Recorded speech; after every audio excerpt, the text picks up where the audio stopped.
Aku ajak teman-teman untuk bisa berdoa satu kali lagi sebelum memulai sharing firman ini. Yuk kita satu hati, kita berdoa.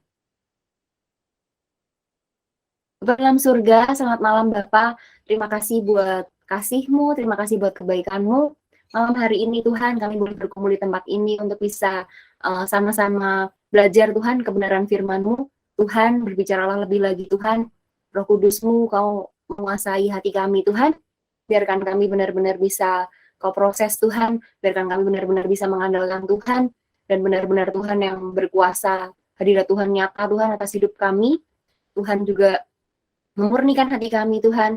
Tuhan juga menguasai kami supaya kami dalam pikiran, dalam berkata-kata, dalam bertindak benar-benar punya konsep menjadi bendaharanya Tuhan, benar-benar sesuai sama apa yang Tuhan ingin dan kehendaki. Bapak, biarkan kami menjadi pelaku firman-Mu, gak cuma sekedar tahu, tapi benar-benar menjadi pelaku firman-Mu.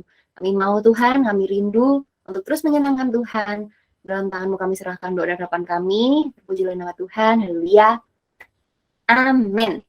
Thank you teman-teman. Oke, kita mulai ya. Menjadi bendaharanya Tuhan tuh apa sih? Di minggu lalu, kayak tadi Cici Terry udah bilang, di minggu lalu kita sempat belajar bagaimana kita menjadi pengelola keuangannya Tuhan, atau bilangnya itu adalah bagaimana kita itu bisa mengelola keuangan sebagai pengikut Kristus. Nah, secara lebih khusus, minggu ini kita belajar kayak mengelola keuangan. Biasa pengelola keuangan itu disebut bendahara. Jadi menjadi bendaharanya Tuhan.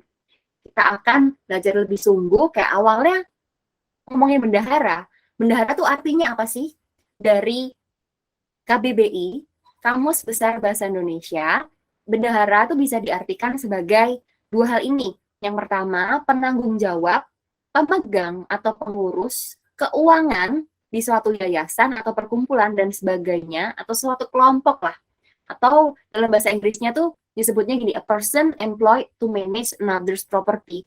Jadi orang yang di-hire, orang yang dipekerjaan, orang yang dipekerjakan untuk bisa mengurusi satu aset, satu properti, atau satu hal yang jadi kekayaan si lembaga tertentu, perkumpulan tertentu, atau kelompok atau komunitas tertentu. Jadi karena ada yang harus bertanggung jawab, ada yang bekerja di sana, itu yang disebut dengan bendahara.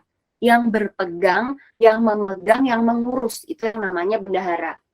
Atau bisa diartikan sebagai arti kedua, bendahara itu adalah pemegang harta benda atau kekayaan negara atau raja.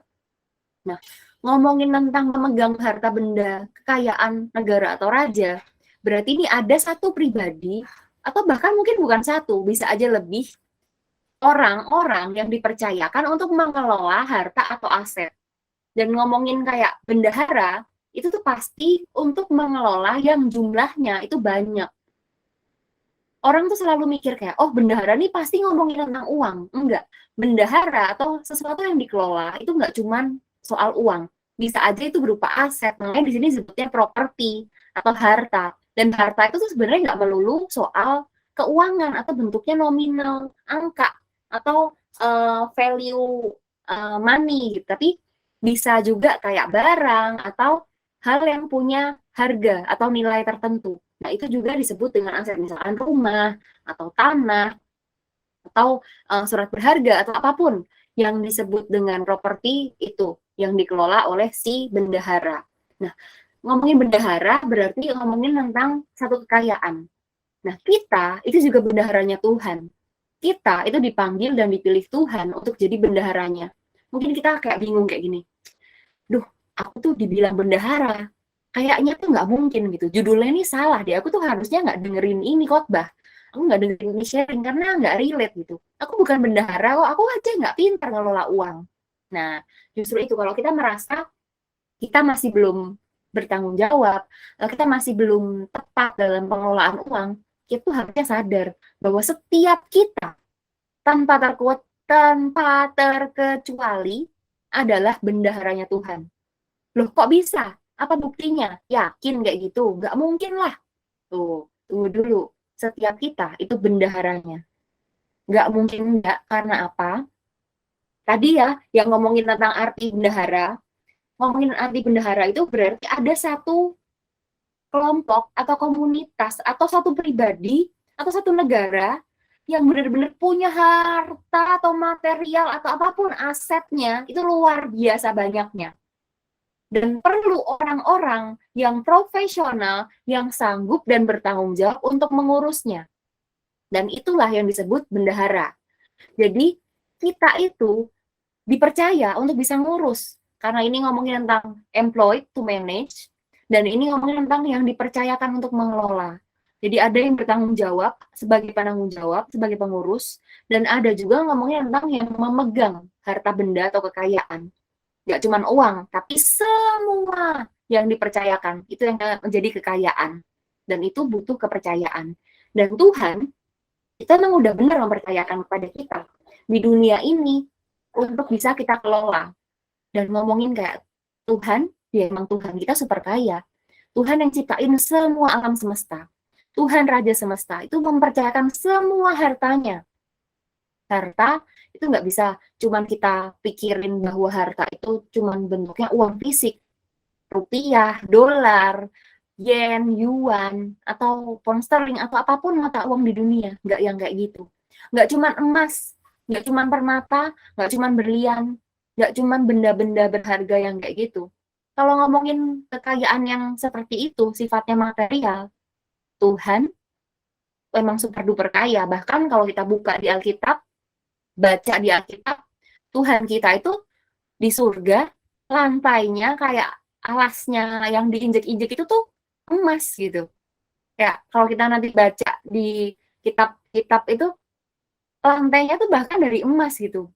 Barang-barang di surga tuh emas. Jadi kayak sekaya itu Tuhan kita. Jadi emang kita, setiap kita dipanggil untuk bisa jadi bendaharanya.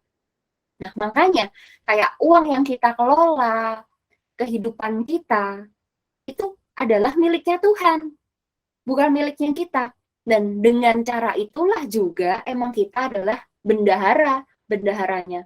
Tuhan yang mempercayakan hartanya, hidup kita juga. Itu hartanya Tuhan, kepunyaannya Tuhan. Karena kita sebenarnya sudah ditebus, sudah dibeli dengan darah yang mahal, dengan darah Tuhan Yesus Kristus.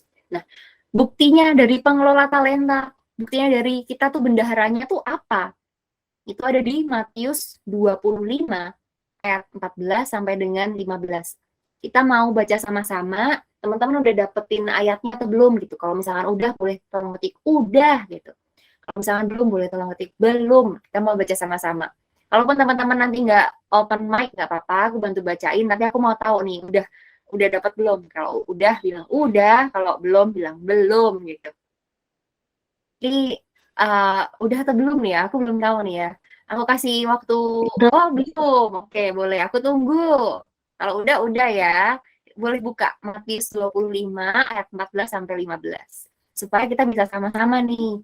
Nggak cuman aku dong yang baca, tapi teman-teman juga baca. Sekalipun nanti off mic juga nggak apa-apa. Tapi kita mau sama-sama belajar kebenaran firman Tuhan. Udah, oke.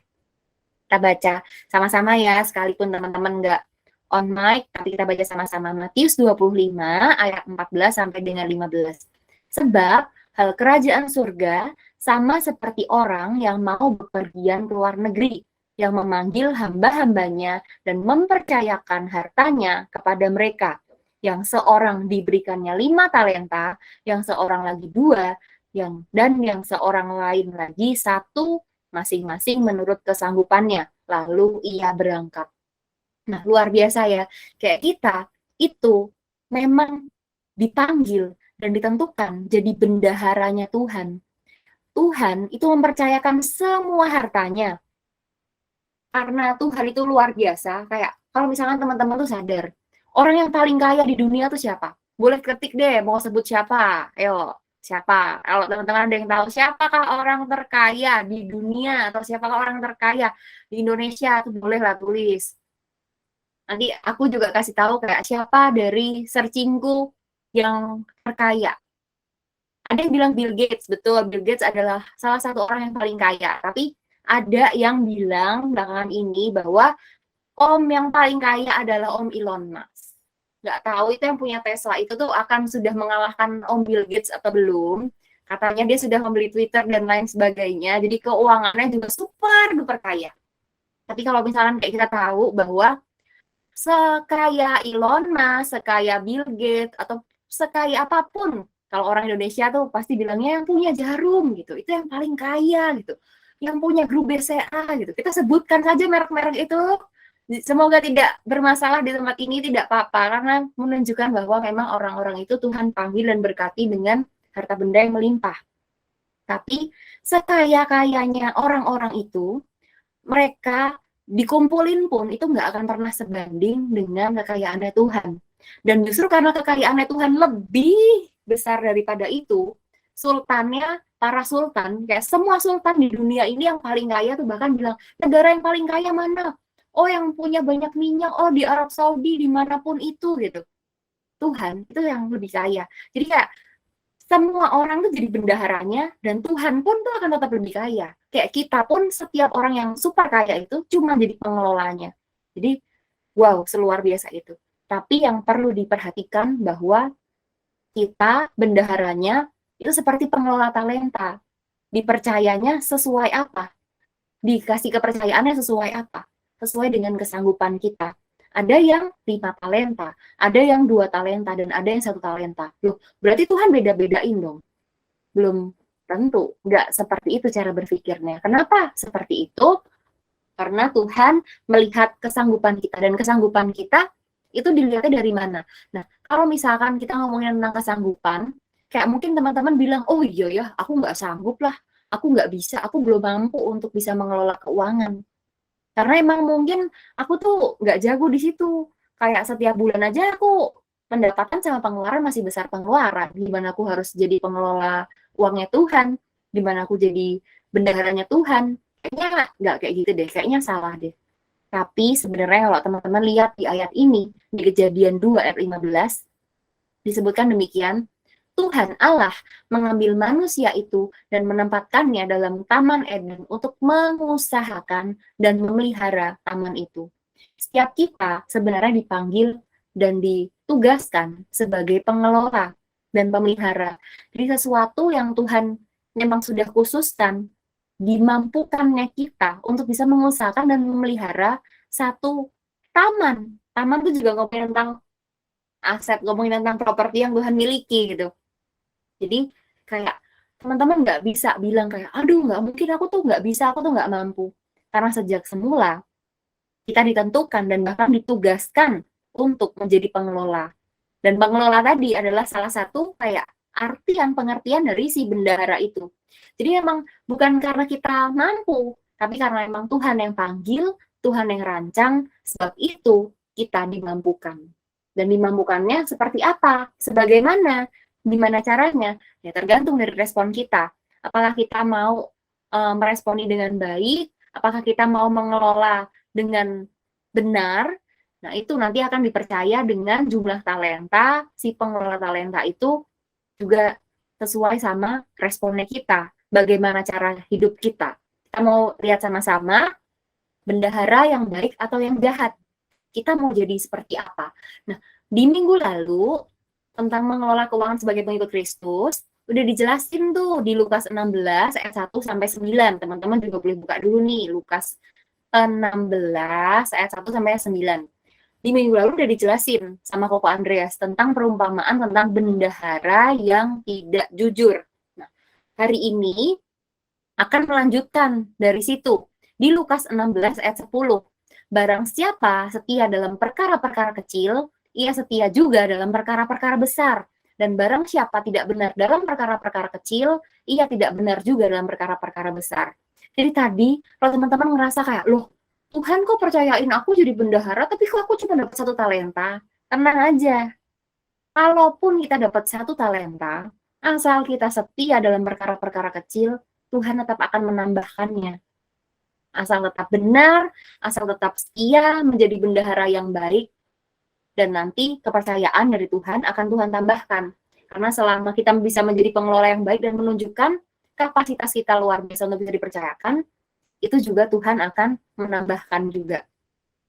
menambahkan, dan harta itu tuh tadi balik lagi, nggak cuma soal uang, tapi juga ini kepercayaan. Harta atau apapun yang Tuhan titipkan, kehidupan, apakah kita benar-benar bisa meresponi dengan baik, ataukah malah kita jadi si jahat, yang malah udah terima harta, terus itu terlalu ketakutan, terus kita sembunyiin di dalam tanah. Kalau teman-teman ada waktu atau mau sempetin baca secara keseluruhan yang di Matius tadi, yang di ini tentang pengelola talenta, Matius 25, nanti teman-teman bisa baca keseluruhannya. Nah, di situ teman-teman akan lihat bahwa yang setia, yang benar-benar mau mengusahakannya, itu yang dipercaya lebih lagi, dipercaya lebih lagi dengan kapasitas yang makin luar biasa dari Tuhan. Dan kenapa sih kita tuh harus kayak diuji, harus dicari, ini bener nggak ya, ini orang setia, ini bener nggak ya, ini orang ini baik, ini bener nggak ya bisa mengelola sebagai pengikut Kristus yang benar. Karena hal-hal yang dimulai dari perkara kecil, yang dianggap remeh, yang seringkali orang lain nggak anggap, disitulah bisa menunjukkan bahwa kita itu benar-benar setia. Nggak cuma saat kita dilihat orang, tapi saat kita nggak dilihat orang, itu yang diuji malah integritas kita. Dan waktu kita punya integritas, itu akan menunjukkan, membangun kredibilitas kita. Kredibilitas itu apa kok? Susah banget sih kata-katanya. Kredibilitas itu apa sih? Kredibel itu apa? Oh, kita harus punya kredit. Enggak kayak gitu juga. Kredibilitas itu adalah kayak kita bisa dipercaya untuk tanggung jawab yang lebih besar. Kita kredibel, kita bisa loyal, kita bisa dianggap setia. Dari perkara-perkara kecil, kita bisa dipercaya, oh berarti dia orang punya kapasitas lebih nih untuk bisa dipercayakan hal-hal yang lebih luar biasa. Kalau misalkan dipercaya kayak uang 10.000 aja ditilep, atau uang 10.000 aja dibuat jajannya berantakan, nggak membangun, kayak gimana kita bisa dipercaya untuk hal-hal yang lebih besar gitu. Kalau misalkan ngomongin tentang jiwa-jiwa, kalau misalkan di Komsel, malah diajakinnya yang kegiatannya yang nggak baik, gimana Tuhan mempercayakan jiwa-jiwa yang lebih besar. Tuhan itu pada rindu loh untuk bisa mempercayakan yang lebih banyak. Karena Tuhan tuh super duper kaya. Tuhan tuh super duper punya semuanya. Sampai Tuhan tuh rindu kayak, ayo aku tuh mau memberkati kamu. Aku tuh udah pengen banget ngasih kamu yang terbaik. Bagianku yang terbaik. Tapi Tuhan belum kasih itu. Justru karena kita tuh bisa aja belum siap. Makanya kalau misalkan kita mau dipercaya lebih besar, kita harus punya kesiapan. Kesiapan yang kayak gimana? Ya kita harus jujur, kita harus setia. Kita bisa tunjukin bahwa Tuhan, aku mau belajar untuk bisa jadi makin jujur, untuk bisa jadi makin setia, dan bisa mengelola setiap hal yang Tuhan percayain, setiap hal yang Tuhan mau tunjukin, setiap hal yang Tuhan mau kasih. Aku mau Tuhan pakai aku, bentuk aku. Kita sama-sama mau punya karakter-karakter yang benar. Nah, ada 3 karakter tentang bendahara yang jujur dan setia. Kita mau belajar dan kita mau pegang ini sama-sama. Karakternya yang pertama apa? Yang pertama adalah bertanggung jawab mengelola yang dipercayakan. Mengelola yang dipercayakan itu tuh apa? Setiap hal, setiap kepercayaan. Tidak pernah meremehkan setiap kepercayaan atas segala harta. Hartanya itu bukan cuma materi, tapi juga hubungan kita dengan teman-teman, dengan orang tua, dengan keluarga, dengan bos kita, dengan teman kantor yang mungkin menjengkelkan sekali, dengan teman sekolah yang cuma pinjam catatan tidak kembali lagi. Banyak hal yang mungkin kayak membuat, aduh hubungan ini tidak bisa dipertahankan, ini toxic relationship, ini membuat kepalaku menjadi pusing 7 keliling. Tapi kayak itu hubungan juga yang Tuhan percayakan. Orang-orang yang Tuhan percayakan itu datang bukan tanpa alasan. Jadi kayak waktu orang-orang itu Tuhan hadirkan dalam hidup kita, entah itu bisa jadi berkat buat kita, ataukah bisa jadi pengalaman dan pembelajaran buat kita. Dan itu tetap harus kita usahakan dan kita pertanggungjawabkan. Jadi ini bertanggung jawab mengelola yang Tuhan percayakan, mengelola yang dikasih itu adalah bukti kita tuh siap dipercayakan ke hal-hal yang lebih besar. Juga ngomongin tentang jiwa, ngomongin tentang kesehatan, setiap hal yang kita punya. Apa sih? Kenapa sih kok harus kayak gitu? Karena kita itu akan dimintakan pertanggungjawaban di akhir hidup kita. Dan ayatnya kita bisa sama-sama baca di Lukas 16 ayat 12. Aku bantu bacain ya buat teman-teman ya. Lukas 16 ayat 12 berkata demikian, dan jikalau kamu tidak setia dalam harta orang lain, siapakah yang akan menyerahkan hartamu sendiri kepadamu? Nah, ini kan bahaya ya. Kalau kita nggak bisa dipercayakan harta, bahkan untuk orang lain, untuk orang kita nggak bisa kelola, harta orang kita nggak bisa kelola, kayak gimana untuk kita tuh bisa dipercayain gitu. Ngomongin bendahara, berarti kan ada orang lain yang punya harta banyak nih, terus dipercayain ke kita nih untuk bisa kita kelola. Nah, kalau kita aja nggak bisa bertanggung jawab menjaga dan mengelola itu, kayak gimana Tuhan mau percayain harta itu jadi milik kita? Itu sesuatu yang justru malah bisa berbahaya.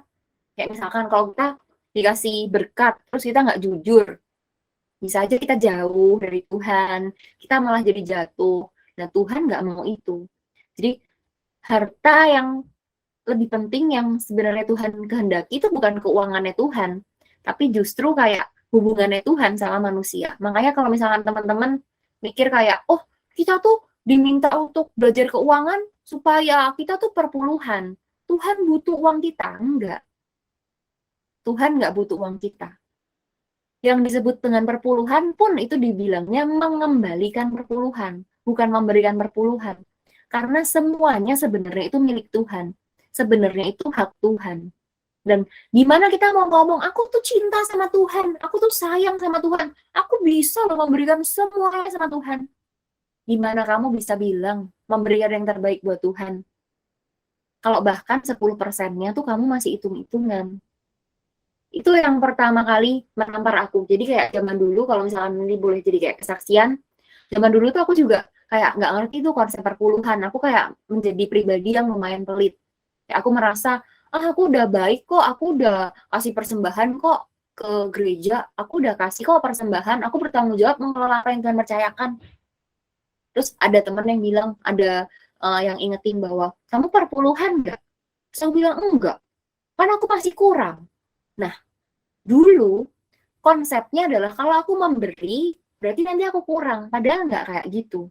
Waktu kita memberikan sesuatu yang bahkan itu yang punya Tuhan, itu yang menjadi hak Tuhan, terus habis itu mungkin nggak kelihatan orang, nggak mungkin kalau kita bilang, oh aku udah perpuluhan dong, hebat kan? Nggak kayak gitu juga kan, kita nggak tiba-tiba kayak setiap hari atau setiap bulan kayak bilang, coy, aku udah perpuluhan nih, keren kan? Ya nggak kayak gitu, nggak buat kayak gitu juga. Jadi memang mungkin kita itu melakukan hal itu menjadi sesuatu yang nggak kelihatan.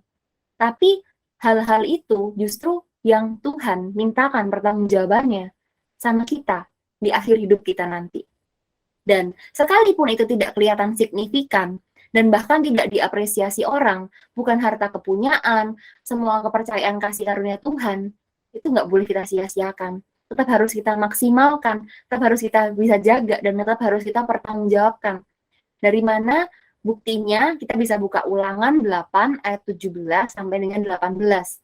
Maka janganlah kau katakan dalam hatimu, kekuasaanku dan kekuatan tanganku lah yang membuat aku memperoleh kekayaan ini. Tetapi haruslah engkau ingat kepada Tuhan Allahmu, sebab dialah yang memberikan kepadamu kekuatan untuk memperoleh kekayaan, dengan maksud meneguhkan perjanjian yang diikrarkannya dengan sumpah kepada nenek moyangmu seperti sekarang ini. Jadi kayak setiap hal yang kita punya itu datangnya dari Tuhan. Berkat itu datangnya dari Tuhan.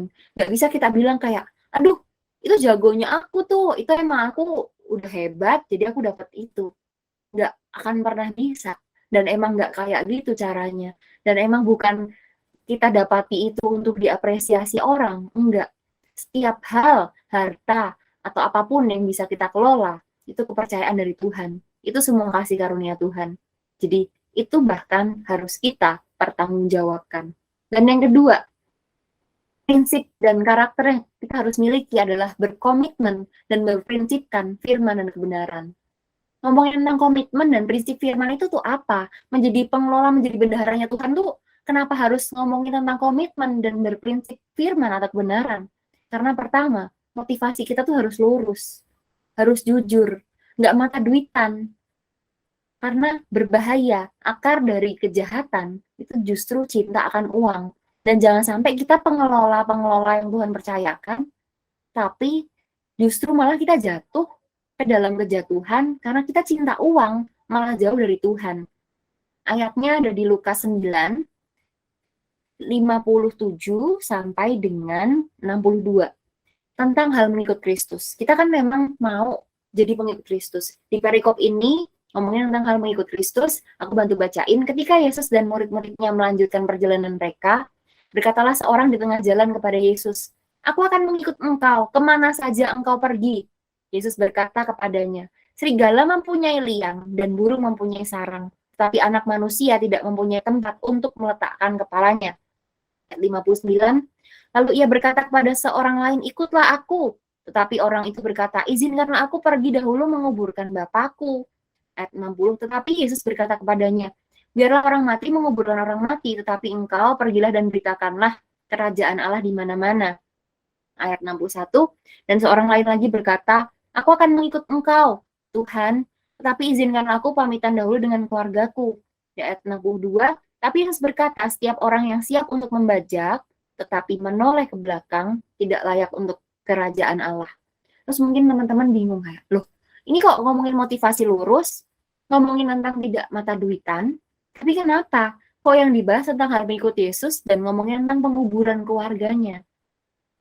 Jadi, kisahnya adalah kalau misalkan zaman dulu itu di tradisi, bahwa kalau misalkan mau menguburkan bapaknya, itu akan ada harta warisan yang didapati.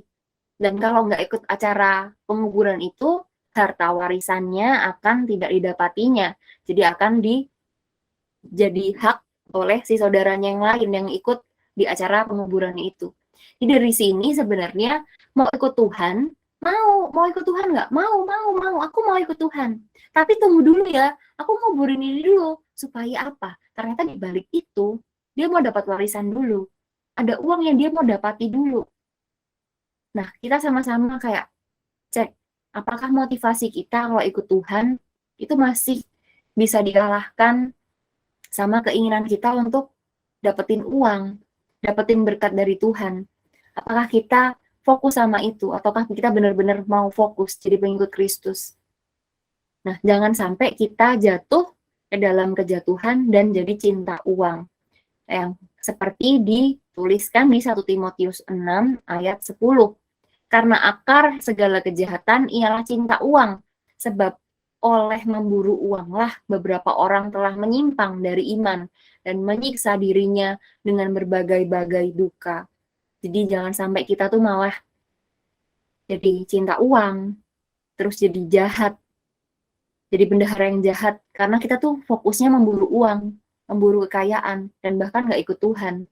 Kalau misalkan kayak matanya kita udah silap, udah fokusnya sama uang, itu justru akan membuat kita mudah menyimpang. Dan itu berbahaya. Jadi sama-sama kita mau belajar, kita mau punya motivasi yang lurus, yang benar, yang punya prinsip kebenaran firman Tuhan dalam mengelola setiap hal yang Tuhan percayakan, termasuk keuangan kita. Dan setelah itu, kita juga harus bijaksana menggunakan keuangan. Mempergunakan keuangan itu gimana sih? Bikin anggaran keuangan, bikin budgeting, bikin prioritas keuangan. Kayak apa aja sih yang harus kita lakukan, kita keluarkan dalam bulanan tuh apa aja gitu. Supaya itu menjaga diri kita untuk nggak boros, nggak terlalu boros, pengeluaran terlalu besar. Terus nanti kayak bisa tergoda, ada kerjaan nih, lahan basah. Terus tiba-tiba kayak, duit empuk nih, sepertinya tidak ada yang melihatnya, aku bisa mengambilnya. Nggak kayak gitu. Jadi kayak justru tempat-tempat yang berbahaya itu, waktu kita punya konsep kebenaran firman Tuhan, kita bisa tetap disiplin, kita bisa tetap evaluasi diri, dan kita harusnya punya sikap fokus sama Tuhan. Dan fokus sama Tuhan, mengikut Tuhan itu punya rasa mau mencukupkan diri dengan segala hal. Ayatnya ada di Ibrani 13 ayat 5. Janganlah kamu menjadi hamba uang dan cukupkanlah dirimu dengan apa yang ada padamu. Karena Allah telah berfirman, Aku sekali-kali tidak akan membiarkan engkau, dan aku sekali-kali tidak akan meninggalkan engkau. Wow, dahsyat ya. Itu janji Tuhan loh. Kita nggak akan kekurangan. Tapi dibilang juga sama Tuhan, janganlah kamu jadi hamba uang, dan cukupkanlah dirimu dengan apa yang ada padamu. Itu yang Tuhan minta. Tidak cukupkah kamu punya aku? Nggak cukupkah kamu punya aku, Tuhan, yang lebih berkuasa dan punya ini semua? Kayak kita fokusnya tuh cari apa? Kita kejar apa? Kalau kita bilang kita mau ikut Tuhan, kita tuh kejar pribadinya Tuhan, atau kita kejar berkatnya yang dari Tuhan. Jangan sampai kita cuma mau tangannya Tuhan yang pegang berkat, tapi kita nggak mau dekat sama Tuhan yang sebagai sumber berkat itu. Itu namanya kerugian gitu. Itu hal yang benar-benar, aduh, kenapa gitu ya. Harusnya tuh kita bisa mendapati hal yang luar biasa itu, tapi malah kita salah fokus. Cuman gara-gara kita tuh cinta uang dan kita dibutakan oleh itu. Nah, ini kita harus punya prinsip komitmen dan kebenaran firman Tuhan itu. Yang ketiga, bertindak menjadi teladan dan berkat. Bertindak menjadi teladan dan berkat itu tuh maksudnya apa? Kok jadi bendahara harus bisa bertindak jadi teladan dan berkat? Iya, ngomongin jadi bendahara ya harus jadi bendahara yang baik, yang setia, yang jujur, yang apa? Kok ini tulisannya rajin menabung? Iya, salah satu hal yang bahkan dibilang jadi teladan, keteladanan itu juga tunjukin bahwa kita tuh berhikmat, bisa berjaga-jaga loh untuk bisa posisiin masa depan kita, kebutuhannya seperti apa, ada pos-pos keadaan darurat. Jadi kalau misalkan kita ada hal yang terjadi dan nggak sesuai sama ekspektasi, tiba-tiba ada bencana, ya kita siap gitu, nggak yang harus melakukan hal-hal yang nggak benar, kayak demi mendapatkan uang. Dan itu bisa aja membahayakan kan, kalau misalkan kayak ada siapa yang sakit misalkan ya, nggak berharap seperti itu, tapi ada siapa yang sakit, terus tiba-tiba butuh duit kayak 10 juta gitu, terus dia pegang kas, ceritanya dia pegang kas, terus jadi, duh aku kan butuh ini buat nolongin keluarga aku yang masuk rumah sakit gitu, aku pakai dulu lah. Nah itu sebenarnya berbahaya, itu sebenarnya nggak boleh dilakukan. Jadi kayak kalau kita rajin menabung, kalau kita berhikmat, kalau kita berjaga-jaga, kalau kita bisa saving di keadaan darurat pun itu kita udah punya keuangan yang tertata.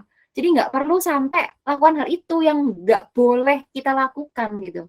Dan nggak tergoda juga untuk melakukan hal itu. Karena kita udah firm, udah punya konsep yang benar, kita nggak boleh lakukan itu. Yang cinta uang itu harus benar-benar dihindarkan atau dijauhkan daripada kita. Ayatnya ada di Amsal 21 ayat 20. Kita buka sama-sama Amsal 21 ayat 20. Harta yang indah dan minyak ada di kediaman orang bijak, tapi orang bebal memboroskannya. Jadi kalau misalnya nggak mau disebut bebal, ya yang benar dalam mempergunakan keuangan, ya yang berhikmat, ya berjaga-jaga untuk kebutuhan masa depan, nggak kekurangan juga, nggak pengeluarannya bisa lebih besar daripada pemasukannya, ya harus jadi teladan, ya menjadi orang yang benar, punya konsep yang benar. Dan ngomongin tentang menjadi teladan atau menjadi berkat, itu juga berarti mau berbagi dengan kemurahan, mau give generously, nggak pelit. Karena memberi bukan saat kita punya atau saat kita kaya, tapi kita harusnya bisa bantu orang di saat orang-orang lemah atau kekurangan itu ada di sekitar kita. Dan kita nggak akan pernah tahu kayak kita punya kesempatan untuk bisa memberi itu kapan. Karena kehidupan kita juga nggak ngerti, 5 menit lagi, 10 menit lagi, atau kapan Tuhan mau panggil kita. Jangan pernah sia-siain kesempatan. Ayatnya ada di Kisah Rasul 20 ayat 35. Kita buka sama-sama di Kisah Rasul 20 ayat 35. Demikianlah firman Tuhan, dalam segala sesuatu telah kuberikan contoh kepada kamu, bahwa dengan bekerja demikian, kita harus membantu orang-orang yang lemah, dan harus mengingat perkataan Tuhan Yesus, sebab ia sendiri telah mengatakan adalah lebih berbahagia memberi daripada menerima. Ngomongin tentang pengelola, kayak tadi ngomongin juga tentang setiap perkara kecil, kayak fokusnya ke depan tadi. Gimana kita ngomongin setia sama perkara kecil, Kalau kita aja dikasih kepercayaan, harta yang kita ada, materi yang kita ada, tapi kita kekepin sendiri. Kayak terlalu pelit gitu. Berkat Tuhan nggak ngalir. Berkat Tuhan nggak dialirkan. Kayak berapa waktu lalu di KSC juga share jadi berkat, blessed to be a blessing. Kalau misalkan kita nggak ngalirin berkat yang Tuhan kasih, kita kayak jadi laut mati. Dan itu berbahaya. Nggak ada kehidupan di sana kalau kita jadi laut mati. Nah, sama. Kayak waktu kita dipercaya, jadi pengelola, jadi bendaharanya Tuhan dengan apapun yang Tuhan percayakan. Keuangan, relasi, jiwa-jiwa, atau apapun, setiap hal, setiap berkat yang Tuhan percayakan. Yuk, belajar yuk punya sikap untuk mau berbagi, untuk sikap mau murah hati. Karena Tuhan, Allah kita, sumbernya aja tuh murah hati. Tuhan yang sekaya itu aja mempercayakan pada kita tuh benar-benar generous. Kayak kenapa kok kita malah pelit? Kalau kita pelit berarti kita nggak kayak Tuhan kita. Kalau kita pelit berarti kita nggak bisa dianggap pengelola yang setia. Dan itu Tuhan nggak menghendaki hal itu untuk kita lakukan. Dan kita kenapa nggak boleh pelit juga? Kita nggak boleh berpegang teguh sama harta kita. Karena ayat 6 di Matius 6 ayat 21 ini bilang bahwa karena di mana hartamu berada, di situ juga hatimu berada. Jadi yuk cek sama-sama hati kita nih nempelnya di mana? Apakah di harta? Apakah itu yang membuat kita pelit? Boleh nggak kita jadi pengelola-pengelola yang pelit? Boleh nggak jadi bendahara tapi kok konsepnya kok uang, uang, uang, uang? Nanti ternyata kita udah salah fokus. Cinta uang. Padahal yang Tuhan mau, kita bisa mengelola keuangan dengan baik. Mengelola harta-harta yang Tuhan percayakan. Tapi fokusnya itu bukan pada harta kita. Kayak mungkin kalau kita terlalu takut kehilangan harta, kayak kita, duh, nanti kalau misalkan aku pergi, terus tiba-tiba dompetku dicolong gimana? Kalau misalkan aku nanti pergi, tiba-tiba tasnya aku waktu aku ketiduran diambil orang gimana? Kayak hati kita ada di mana? Hati kita percayakan itu nempel di harta kita atau pada apa? Nah itu, kayak kita sama-sama belajar bahwa hati kita jangan pernah melekat pada harta. Dan kenapa? Kenapa itu nggak boleh? Karena waktu kita nempel, hatinya melekat pada harta, kita tanpa sadar mengabdi pada Tuhan yang salah, yang itu bukan Tuhan. Lukas 16 ayat 13 berkata demikian, seorang hamba tidak dapat mengabdi kepada dua tuan, karena jika demikian, ia akan membenci yang seorang dan mengasihi yang lain, atau ia akan setia kepada yang seorang dan tidak mengindahkan yang lain. Kamu tidak dapat mengabdi kepada Allah dan kepada Mamon. Mamon itu dia ngomongin tentang harta, ngomongin tentang uang. Kayak kita, hatinya ada di mana? Waktu kita bilang, Tuhan, aku mau jadi bendaharanya Tuhan. Aku mau bertanggung jawab, aku mau setia. Aku mau menjadi pribadi yang benar, aku mau menjadi pribadi yang jujur. Tapi siapakah yang kita abdi? Kita mengabdi siapa? Kalau kita benar-benar mengabdi Tuhan, sebagai Tuhan kita dan Tuhan kita, ya kita harus fokus juga melakukan apa yang Tuhan kehendaki dan Tuhan ingini. Nggak boleh melakukan apanya, ngejarnya yang perkaranya duniawi. Jadi sama-sama kita mau belajar bahwa kita mau ikut Tuhan, kita mau menjadikan Tuhan sebagai Tuhan kita, dan dengan itu ya kita setia sama Tuhan, lakuin apa yang Tuhan mau. Waktu kita diminta untuk mengembalikan, mengembalikan. Waktu Tuhan minta kita untuk memberikan, ya berikan. Dan ini yang part terakhir, kita bendaharanya Tuhan. Jadikan Tuhan yang terutama dan satu-satunya. Gak ada yang lain. Kalau udah ada berhala lain, mau itu siapapun itu, orang tua kita, mentor kita, pacar kita, pasangan kita, kalau itu udah kita jadikan lebih utama daripada Tuhan, dan Tuhan jadi nggak jadi satu-satunya lagi, itu mulai bahaya. Ataupun keuangannya kita idolakan, kita agung-agungkan, tanpa sadar kita menyia-nyiakan kepercayaan yang Tuhan berikan. Jangan ada sampai di hati kita itu kita izinkan sesuatu yang lebih besar dan itu lebih dari Dia. Karena tanpa sadar itu ada yang kita berhalakan dan kita jadikan Tuhan lebih dari Tuhan. Dan yang kedua, kembalikan apa yang menjadi haknya Tuhan. Menjadi haknya Tuhan tuh kayak gimana? Haknya Tuhan tuh apa? Sebenarnya hidup kita itu pun haknya Tuhan. Jadi kayak hidupnya kita itu bukan milik kita lagi. Kita harus memaksimalkan hidup kita untuk hormat kemuliaan Tuhan. Muliakan Tuhan dengan hidup kita. Prioritaskan Tuhan dan pribadinya lebih dari setiap berkat atau apapun yang Tuhan percayakan. Lakuin apa yang jadi kehendaknya Tuhan. Terus buat lakuin kehendaknya Tuhan gimana? Tempel sama Tuhan. Cari tahu Tuhan, kau ingini apa dalam hidupku? Tuhan, aku harus berbuat apa? Makin intim sama Tuhan, cari Tuhan lebih lagi. Baca Alkitab. Di sana ada banyak firman Tuhan yang Tuhan singkapin. Doa, Tuhan pasti sampaikan, Tuhan pasti singkapin. Dan kita percaya bahwa kita semua akan dipanggil jadi bendahara-bendaharanya Tuhan. Dan dengan prinsip-prinsip yang tadi kita punya, kita harus bertanggung jawab, kita harus jujur dan setia. Kita benar-benar bisa menjadi bendahara yang Tuhan ingini dan kehendaki, yang bisa mengelola setiap hal yang Tuhan percayakan buat kita. Kita satu hati, kita berdoa. Bapa dalam surga, terima kasih buat kasih karunia Tuhan, terima kasih buat kebaikan-Mu Tuhan. Kami malam hari ini boleh belajar Tuhan bagaimana bisa menjadi pengelola berkatnya Tuhan, menjadi bendaharanya Tuhan. Kami mau Tuhan punya prinsip yang benar yang Tuhan ingini, dan kami mau Tuhan melakukan yang benar juga yang Tuhan kehendaki dalam hidup kami. Tuhan, materaikanlah firman ini dalam hati masing-masing kami Tuhan. Biarkan Kau terus berperkara dalam kami, sekalipun kami masih terus belajar Tuhan, tapi Tuhan, biarkan kami makin terus berakar Tuhan dalam firman-Mu, dan Roh Kudus-Mu yang menyertai kami dalam setiap kehidupan kami.